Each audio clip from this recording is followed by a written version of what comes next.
నా సోదరుడు శ్రీ నన్నూరి నర్సిరెడ్డి గారిని రావాల్సిందిగా ఆహ్వానిస్తున్నాను. గౌరవనీయులైనటువంటి సభాధ్యక్షులు,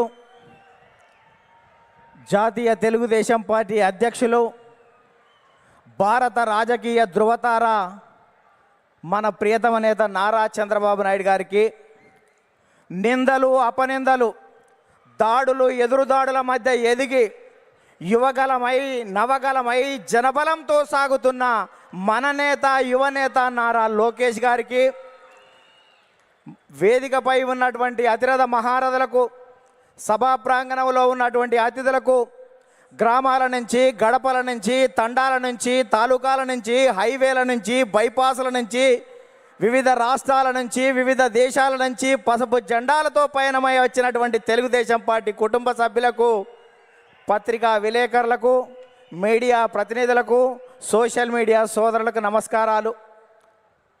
అందుకనే చెట్టు మీద కూర్చున్నటువంటి పక్షి కొమ్మ బలాన్ని నమ్ముకోదు, రెక్కల బలాన్ని నమ్ముకుంటుంది. తెలుగుదేశం పార్టీ కార్యకర్తల బలాన్ని, బలగాన్ని నమ్ముకుంటుంది. కాబట్టి కార్యకర్తలే ఈ పార్టీకి ఇంధనం. అందుకే మీకు నా తొలి వందనం అని ఈ సందర్భంగా గుర్తు చేస్తున్నాను. అద్భుతమైనటువంటి వాతావరణం ఇది.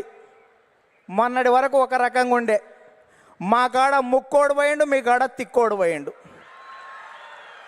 ఇవాళ ముక్క ఆయనేమో లిఫ్ట్ ఇరిగేషన్, తిక్క ఆయనేమో ఆత్మలతోటి మాట్లాడేటువంటి పరిస్థితి ఏర్పడ్డది. ఈ సమయంలో జనం కోసం, జాతి కోసం, పేదల కోసం, బీదల కోసం మహానాడు ఏర్పాటు చేసుకొని అధికారంలో ఉంటే ప్రజలకు చేయవలసిన దాని గురించి, ప్రతిపక్షంలో ఉంటే ప్రజా సమస్యల మీద మాట్లాడేటువంటి ఈ మహానాడు వేదికపై, ఈ మహత్తరమైన వేదికపై తెలుగు జాతి విశ్వఖ్యాతి అనేటువంటి అంశం మీద ఈ తీర్మానాన్ని బలపరిచే అవకాశం ఇచ్చిన బాబు గారికి ధన్యవాదాలు.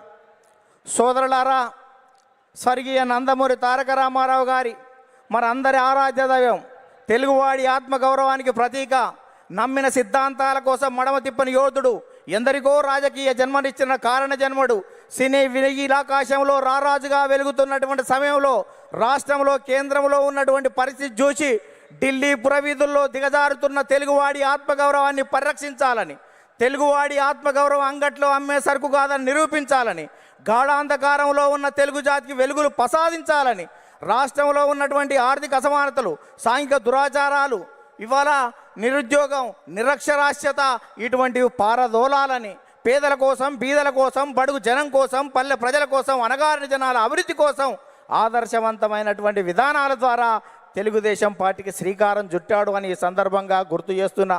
అందుకనే తెలుగుదేశం పార్టీ ఆవిర్భావం తర్వాత రాష్ట్ర రాజకీయాల్లో పెను సంచలనం చంపింది. 9 నెలల్లోనే ఇవాళ అధికారంలోకి వచ్చినటువంటి చరిత్ర మనది. భారతదేశ రాజకీయాల్లో సంచలనాలు సృష్టించినటువంటి చరిత్ర మనది. ఒక ప్రాంతీయ పార్టీగా ఉండి భారత పార్లమెంట్లో ప్రతిపక్ష స్థాయిలో కూడా ఉండగలమని నిరూపించినటువంటి చరిత్ర మనది. భారత ప్రధానమంత్రులు, రాష్ట్రపతుల ఎన్నికలో కూడా ప్రధానమైన భూమిక పోషించినటువంటి చరిత్ర తెలుగుదేశం పార్టీ.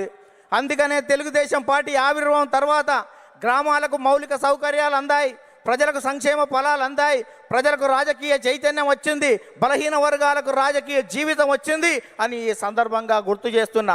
సామాజిక మార్పులకు స్వాగతం పలికాం, ఆర్థిక అభివృద్ధికి అందలం వేశాం, నిమ్న జాతర ఉద్ధరణ కోసం, బడుగు జన ఉద్ధరణ కోసం బాటలు వేశాము అని సందర్భంగా గుర్తు చేస్తున్నాను. అందుకని సోదరులారా,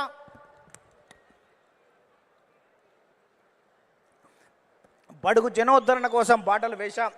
అందుకనే గతంలో రాజకీయాలు భూస్వాములు, ఆసాములు, జమీందారులు, జాగీర్దారులు, దేశ్ముఖులు, దేశ్ పాండేల కబంధ హస్తాలలో ఉన్నటువంటి రాజకీయాన్ని గరీబోళ్ళ ముంద ఉంచినటువంటి చరిత్ర తెలుగుదేశం పార్టీది. కమ్మరి, కుమ్మరి, జాగలి, మంగలి, ఎరకలి, మాల, మాదిగ, వడ్డెర, బలిజ, లంబాడ, కోయ, ముదిరాజ, పెరిక, మేరు, కాపు, వైశ్య, యాదవ, నేత, గీత, కార్మిక, కర్షక, బడుగు బలహీన వర్గాల బిడ్డల చేతులకు ఈ రాజకీయ అవకాశాన్ని తీసుకొచ్చినటువంటి చరిత్ర తెలుగుదేశం పార్టీదని ఈ సందర్భంగా గుర్తు చేస్తున్నా. అందుకనే స్వర్గీయ నందమూరి తారక రామారావు గారు 2 రూపాయల కిలో బియ్యం పెట్టాడు. ఆ రోజు ఉన్నటువంటి తినేవాడికి తిండి, ఉండడానికి ఇల్లు, కట్టుకోవడానికి బట్టలు ఉండాలని 2 రూపాయల కిలో బియ్యం పెడితే 30 సంవత్సరాల క్రితం 40 సంవత్సరాల క్రితం తెలుగుదేశం పార్టీ పెడితే ఈ దేశంలో ఆహార భద్రతా చట్టం మనం పెట్టిన దానికి 20 సంవత్సరాల తర్వాత ఆహార భద్రతా చట్టం వచ్చింది. అంటే తెలుగుదేశం పార్టీ ఒక నిర్ణయం చేస్తే ఈ దేశం వివిధ రాష్ట్రాలు 20 సంవత్సరాల తర్వాత ముందు చూపుతోటి చేస్తున్నటువంటి పరిస్థితి ఉంది. మనం మహిళలకు ఆస్తి హక్కు 30 సంవత్సరాల క్రితం ఇస్తే భారత పార్లమెంటులో మనం నిబంధన పెట్టిన తర్వాత 15-20 సంవత్సరాల తర్వాత కూడా భారత పార్లమెంట్లో పెట్టేటువంటి పరిస్థితి ఉంది. అందుకనే ఈ దేశంలో ప్రతి చట్టం కూడా తెలుగుదేశం పార్టీ ముందు చూపుతోటి విజన్ 20 తోటి ముందుకు పోతున్నటువంటి పరిస్థితి ఉంది. అందుకనే స్వర్గీయ నందమూరి తారక రామారావు గారు తర్వాత మన ప్రియతమ నేత నారా చంద్రబాబు నాయుడు గారు అధికారంలోకి వచ్చిన తర్వాత రామన్న రూపుదిద్దినటువంటి ఈ పార్టీని చంద్రన్న తీర్చిదిద్దాడు. అందుకనే విద్యకు ప్రాధాన్యత ఇవ్వాలనే ఉద్దేశంతో ఇవాళ సమైక్య రాష్ట్రంలో 23,000 పాఠశాలలు, 1,047 ఉర్దూ పాఠశాలలు, 40 రెసిడెన్షియల్ పాఠశాలలు, 4,352 అప్పర్ ప్రైమరీ స్కూళ్ళు, 906 ప్రైవేట్ జూనియర్ కళాశాలలు, 362 ప్రభుత్వ జూనియర్ కళాశాలలు, 131 ఇన్సెంటివ్ జూనియర్ కళాశాలలు, 1,295 డిగ్రీ కళాశాలలు, 275 బీఈడి, 276 ఎంసీఏ, 206 ఎంబీఏ, 188 ఇంజనీరింగ్ కాలేజీలు, ఇవాళ 26 మెడికల్ కాలేజీలు, 24 ఫిజియోథెరపీ కాలేజీలు ఏర్పాటు చేసి, 31 నర్సింగ్ కాలేజీలు ఏర్పాటు చేసి, 31 ఫార్మసీ కాలేజీలు ఏర్పాటు చేసి ఇవాళ 1,60,000 టీచర్ పోస్టు భర్తీలు చేసి, 60,000 విద్యా వాలంటీర్ల నియామకం చేసి, కిలోమీటర్కి ఒక ప్రాథమిక పాఠశాల, 3 కిలోమీటర్లకు ఒక ఉన్నత పాఠశాల, మండలానికి ఒక జూనియర్ కళాశాల, రెవెన్యూ డివిజన్కి ఒక ఇంజనీరింగ్ కళాశాల, జిల్లాకు ఒక మెడికల్ కాలేజీ ఏర్పాటు చేసి 17% అక్షర శాతాన్ని పెంచి ప్రపంచవ్యాప్తంగా వస్తున్నటువంటి అవకాశాలని పునికి పుచ్చుకొని వెతికి పట్టుకునే దమ్మును, ధైర్యాన్ని, చైతన్యాన్ని, స్ఫూర్తి ఇచ్చినటువంటి చరిత్ర మన నారా చంద్రబాబు నాయుడు గారు దాన్ని ఈ సందర్భంగా గుర్తు చేస్తున్నా. అందుకనే యువత నేడు నారా అంటే రా అని పిలుస్తున్నటువంటి తరుణం ఆసన్నమైంది అని ఈ సందర్భంగా గుర్తు చేస్తున్నా. చంద్రబాబు నాయుడు గారు ఐటీ తేవడం వల్ల ఇన్ఫోసిస్ వచ్చింది, ఐఆర్డీఏ వచ్చింది, IIIT వచ్చింది, ఐఎస్బి వచ్చింది, ఐసిఐ వచ్చింది, నల్సార్ వచ్చింది, నేషనల్ ఇన్స్టిట్యూట్ ఆఫ్ కన్స్ట్రక్షన్ వచ్చింది, ఇటువంటి జినోమ్ వ్యాలీ వచ్చింది, ఔటర్ రింగ్ రోడ్ అంకురార్పణ చేశాం, ఇవాళ ఇంటర్నేషనల్ స్టేడియాలు కట్టాం, ఇంటర్నేషనల్ స్టేడియాలు, ఎయిర్పోర్ట్లు నిర్మాణం చేశాం. ఇవాళ హైదరాబాద్లో అనేక రకాలైనటువంటి అభివృద్ధితోటి ప్రపంచవ్యాప్తంగా ఉన్నటువంటి కంపెనీలు ఇవాళ హైదరాబాద్కు వచ్చాయి, తెలుగు రాష్ట్రాలకు వచ్చాయని సందర్భంగా గుర్తు చేస్తున్నా. తెలుగుదేశం పార్టీ ప్రపంచవ్యాప్తంగా ఉన్నటువంటి తెలుగు వాళ్ళ కోసమే పనిచేస్తుంది అని సందర్భంగా గుర్తు చేస్తున్నాను. తెలుగు రాష్ట్రాల అభివృద్ధికి అడుగులు నేర్పినటువంటి చరిత్ర తెలుగుదేశం పార్టీది. తెలుగు రాష్ట్రాలలో ప్రగతిని పరుగులు తీయించినటువంటి చరిత్ర ఇవాళ తెలుగుదేశం పార్టీదని సందర్భంగా గుర్తు చేస్తున్నాను.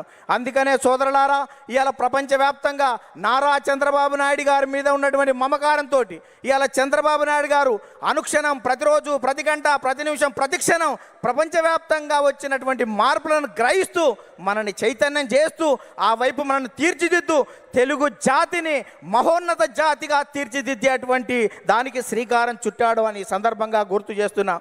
అందుకనే తెలుగుదేశం పార్టీ 20 సంవత్సరాల క్రితం చంద్రబాబు నాయుడు గారు జినోమ్ వ్యాలీ పెడితే కోవిడ్ టైంలో వ్యాక్సిన్ జినోమ్ వ్యాలీ నుంచి వచ్చి భారతదేశం మొత్తం ఇవాళ గర్వించదగ్గటువంటి వ్యాక్సిన్ 20 సంవత్సరాల క్రితం చంద్రబాబు నాయుడు గారు పెట్టిన జినోమ్ వ్యాలీలో తయారయ్యింది అంటే దేశం మొత్తం కూడా చంద్రబాబు నాయుడు గారికి ధన్యవాదాలు చెప్పవలసినటువంటి అవసరం ఉంది అని సందర్భంగా గుర్తు చేస్తున్నాను.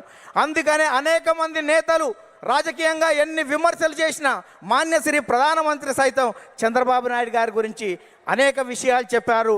ముందు చూపుతో ఉన్నటువంటి అతని నాయకత్వాన్ని నేను అనుక్షణం చూస్తూ ఉంటానని చెప్పాడు. 20 సంవత్సరాల క్రితం చంద్రబాబు నాయుడు గారు టూరిజం గురించి చెప్తే ఎగతాళి చేసినటువంటి కమ్యూనిస్టులు మొన్న మా తెలంగాణ అసెంబ్లీలోనే టూరిజం అంటే మేము అపార్థం చేసుకున్నాం, అది అద్భుతం అని చెప్పినటువంటి పరిస్థితి చూసాం. అందుకనే ఇవాళటువంటి తెలంగాణలో ఉన్నటువంటి కొన్ని శక్తులు మనం నిత్యం వ్యతిరేకించే వాళ్ళు అనేక సందర్భాల్లో కూడా మనం చేసినటువంటి చంద్రబాబు నాయుడు గారి జినోమ్ వ్యాలీ గురించి కానీ ఆర్థిక అభివృద్ధిని ఏ రకంగా ముందుకు తీసుకువెళ్ళాడనేటువంటి విషయం ఒప్పుకున్నటువంటి ఉంది.